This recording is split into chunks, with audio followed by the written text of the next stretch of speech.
Fast, focused, and fearless. Here's everything you need to know as you jumpstart your day. I'm Diego Castro.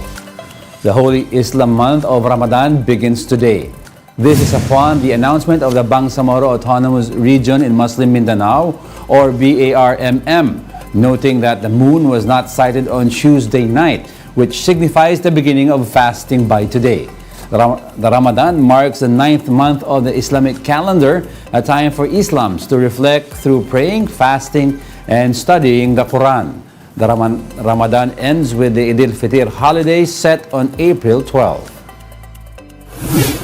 The House of Representatives has imposed a 60-day suspension on Congressman Arnie Teves.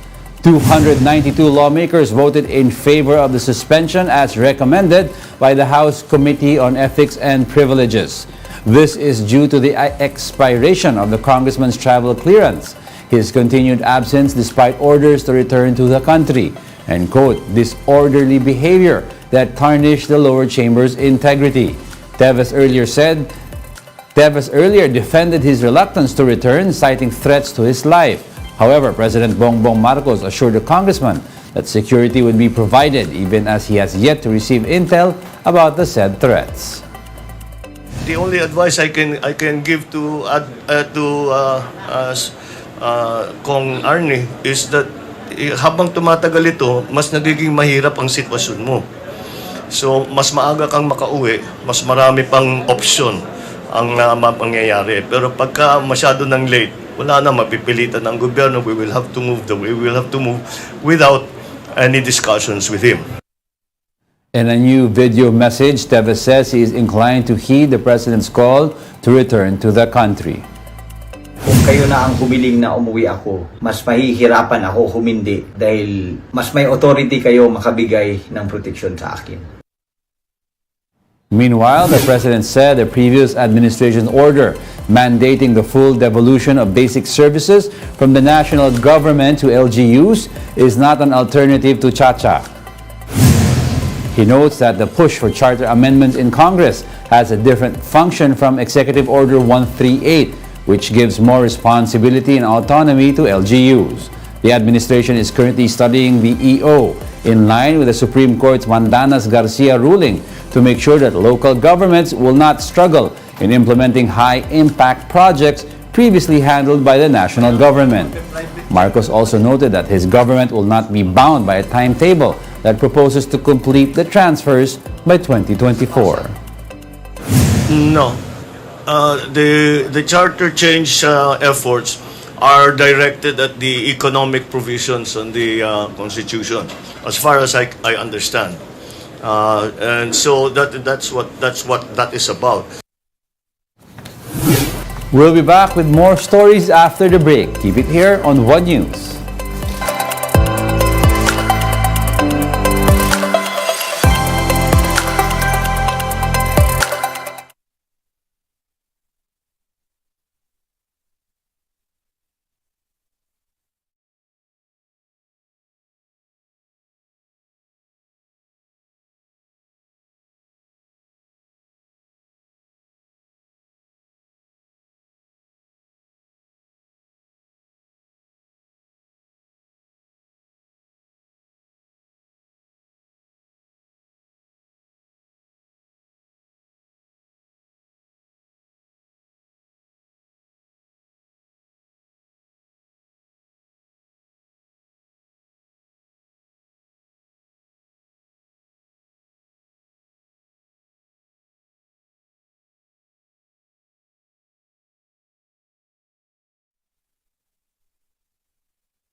You're still watching One News Now. I'm Diego Castro.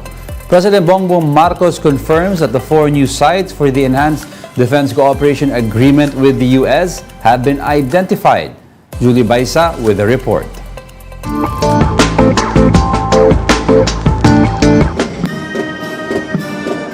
President Marcos graced the 126th founding anniversary of the Philippine Army in Taguig City. In his speech, Marcos said there is a need to recalibrate the government's approach in dealing with communist insurgency. The president urged soldiers of the government to be catalyst to the surrender and disarmament of communist rebels, noting a decline in their number. Addressing the root causes of insurgency will entail a whole-of-nation approach. Take on the task of peacemakers. Work with national government agencies, civil society groups, the private sector, and the communities themselves in keeping the peace. Marcos also told the army to continue strengthening its relationship with its foreign counterparts. Common security challenges necessitate a more concerted approach among like-minded nations. Share information, learn from the best practices in the region to make our military better. In a media interview after attending the ceremony, President Bongbong Marcos said the new sites for the Enhanced Defense Cooperation Agreement will be located in separate parts of the country, some being near Palawan, while others will be located up north. So there are 4 extra sites scattered around the Philippines. There are some in the north, there are some around Palawan, there are some further south. So iba-iba talaga. It's really to defend our eastern coast. The Defense Department had said earlier that among the planned locations for the new EDCA sites are Cagayan, Isabela, Palawan, and Zambales, areas that noticeably face the West Philippine Sea and Taiwan. Some local governments have earlier opposed the plan as they fear of getting caught in the middle of conflict between US and China over Taiwan. Yung nandito na sila, dito na sila, mag-i-stack, dito sila makikipag-gyera, dito sila ay mas lalong patay na po kami doon. No, sabi ko nga, ang wishlist ng mga kwan dito, bankers, ano ibig sabihin nun? We're not prepared for that type of war. But Marcos says the administration has smoothened things out with his LGUs. Mukha namang naintindihan nila because most of the those who had interposed some objections are really right now naintindihan naman nila, and they have come around to support the idea of an EDCA site in their province. Mobile journalist Julie Baiza, We Are One News. Here's some good news for aspiring drivers. Starting April 15, the LTO will be implementing a memorandum circular imposing a cap on driving school fees. Fees for the theoretical driving course should not exceed 1,000 pesos, while maximum fees for the practical driving course will be set at 2,500 pesos for motorcycles and 4,000 pesos for light vehicles. This means total driving school fees should reach a maximum of only 3,500 pesos for motorcycles and 5,000 pesos for light vehicles. The LTO explains fees increased during the pandemic as driving schools had to compensate for the limited number of students during lockdowns. But now that pandemic restrictions have eased and on top of the summer vacation, driving schools should expect more student drivers to enroll. Some groups representing driving schools, however, are opposing the move, saying they will seek to appeal it. The LTO says it's open to hear their side. We welcome all comments, suggestions, and appeals. Kung sa tingin po nung driving school ay ito pong fees na to is unreasonable on their part, we are more than willing to sit down with them and rediscuss kung ano po yung cost structure to come up with this maximum fee.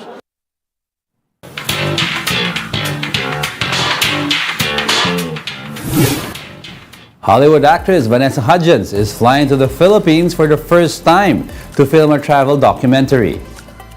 The documentary will feature the actress further exploring her Filipino roots. It is set to be shot later this month in Manila and Palawan and revolve around her relationship with her mother Gina, who left for the US at 25, and her sister Stella. Presidential Creative Communications Advisor Paul Soriano is set to stand as director, producer, and executive producer of the film. And that's it for this hour. Join us again at 7:45 a.m. as we continue to monitor the day's biggest stories. I'm Diego Castro. We are One News. All sides, all the time.